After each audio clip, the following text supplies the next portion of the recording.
Mamlaka ya mapato Tanzania TRA mkoa wa Mwanza imetoa elimu ya ulipaji kodi kwa wajasiriamali wa soko la Tampere lililopo mtaa wa Kliniki jijini Mwanza. Akizungumza na vyombo vya habari, afisa elimu na mawasiliano wa TRA mkoa wa Mwanza, ndugu Morgan Isdori, amesema lengo la elimu hiyo ni kuelimisha wadau wao kuhusu ulipaji wa kodi kabla ya hapo kesho maafisa wa TRA kwenda kuanza makadirio na urasimishaji wa biashara zao kwa manufaa yao na taifa. Aidha, mwenyekiti wa soko hilo Bwana Rafael Magambo amesema kutokana na elimu waliyopata siku ya leo imewahamasisha sana, na hivyo ofisi yake itaanza kuhamasisha zaidi wajasiriamali wote sokoni hapo kukamilisha usajili wao ili waweze kufikia malengo yao. Kwa upande wa wajasiriamali katika soko hilo pia walipata wasaa kuzungumza na Global TV. Leo tarehe 25 Septemba tumefanya semina au kikao na wafanyabiashara wa soko la Tampere, ambapo tumeweza kuwapatia elimu kuhusu wajibu wao wa kisheria wa kusajili biashara na kulipa kodi. Kimsingi sisi kama mamlaka ya mapato mkoa wa Mwanza tumeanza zoezi hili tangu mwanzoni mwa mwezi huu, ambapo tumekuwa tukitembelea masoko mbalimbali, soko la Mwaloni, soko la Kirumba na masoko mengine hapa mjini. Lengo hasa ni kusajili shughuli zao, lakini pia kuwapa elimu kuhusu masuala mbalimbali ambayo yanahusu katika swala zima la ulipaji wa kodi. Kwa hapa mjini leo tumekuwa na mafunzo na tumewapa elimu, lakini pia tumewaelimisha kwamba wana wajibu wa kuhakikisha kwamba wanarasimisha shughuli zao, lakini pia tutakuwa hapa kuanzia siku ya kesho kuwaletea huduma hapa. Lengo la kuja hapa ni kusikiliza na kuangalia namna sahihi ya kutekeleza ya kuwakadiria kodi pasipokuwa na misuguano. Japo kwa ofisi yetu ipo karibu, tukasema hapana, kwa aina ya biashara hii ni lazima afisa afike kwenye meza ya mtu husika, amsikilize na atoe kodi ambayo inaendana na uhalisia wake. Kodi tunasema ni jambo la kizalendo. Unapolipa kodi unakuwa umeheshimisha nchi yako. Swala la pili pia ni kumwezesha huyu mtu pia kuweza kupata fursa mbalimbali ambazo zinatolewa na taasisi mbalimbali za fedha kama mikopo. Kikubwa tunachohitaji kutoka kwao ni ushirikiano, sababu hatuwezi kufanya kazi pasipo kutupa ushirikiano. Kwa hiyo tunawaomba tunapowatembelea katika meza zao, katika maeneo yao ya biashara, watupe ushirikiano. Sisi mamlaka ya mapato na wafanyabiashara ni wadau.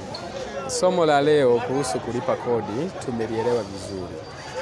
Na sasa mimi kama mwenyekiti naenda kuhamasisha wafanyabiashara wote wasajili biashara yao ili waweze kufikia malengo yao, kwa sababu ukilipa kodi unakuwa umerasimisha biashara yako na baadaye unaweza kuikuza kupitia misaada na mikopo mbalimbali kutoka benki. Lakini unapolipa kodi unachangia maendeleo kwenye nchi yako.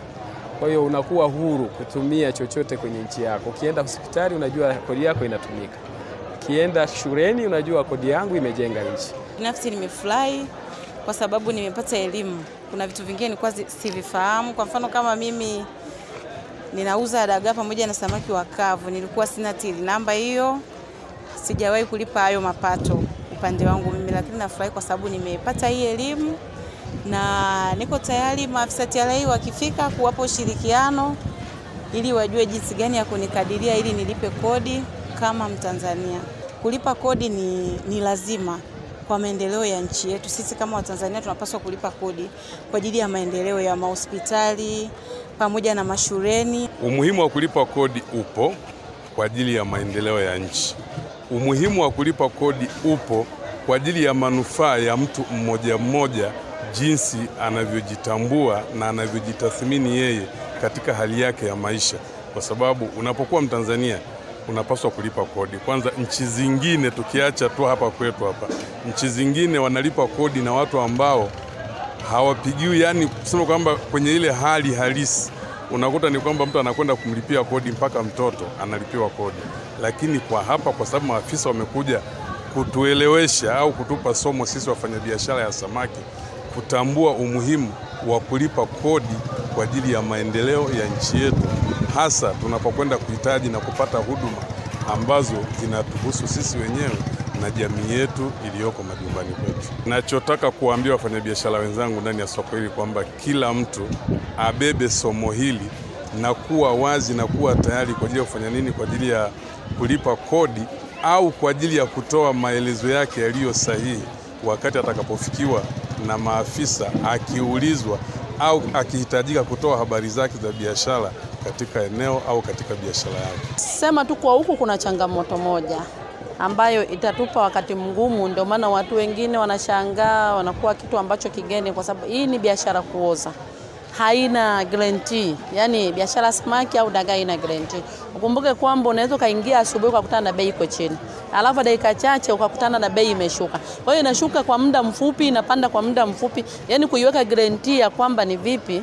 Kwa hiyo watumie yani uzoefu wa kazi mkubwa ili kuweza watu kuwakadiria vizuri, wafurahie biashara yao. Ili kuwa mwanafamilia bora wa Global TV, usisahau kusubscribe, like, kushare na kucomment. Baada ya kusubscribe, bonyeza alama ya kengele ili kupata taarifa kwa kila video inayopanda Global TV Online.